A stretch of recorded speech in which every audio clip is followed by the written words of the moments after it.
As a coach and ex-professional cyclist, I love following Tadej Pogacar's racing. Sure, he wins, but what is more interesting to me is that he finds new ways to progress his riding performance. Recently, he has added a new seated attack to his arsenal, but just like the rest of us, he first started with the standing attack. So why did he evolve to adding this new seated one? And does he do both still?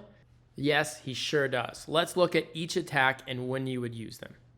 The standing attack typically lasts 15 to 30 seconds and is extremely high power, just below an all-out sprint.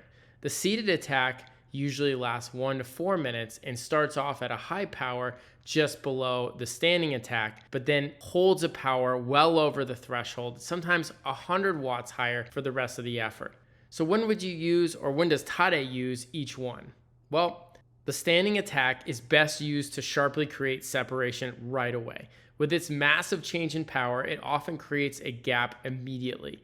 The challenge is that it's a baseball bat to your own legs, and you must drop to a lower zone, lower than your threshold afterwards to recover. So often with this attack, you or Tadej, for example, will get a massive separation at first, but then the rider behind, and if they even have similar zones, they don't lose that much ground and they can close the gap while you're recovering. In Tadej's case, we saw Jonas evolve his standing short attack to be able to follow him. In general, this standing attack is best used to just test your competitor's legs. The seated attack is best used to create little separation at first, but cook your competition into losing large amounts of ground in the back half of the effort.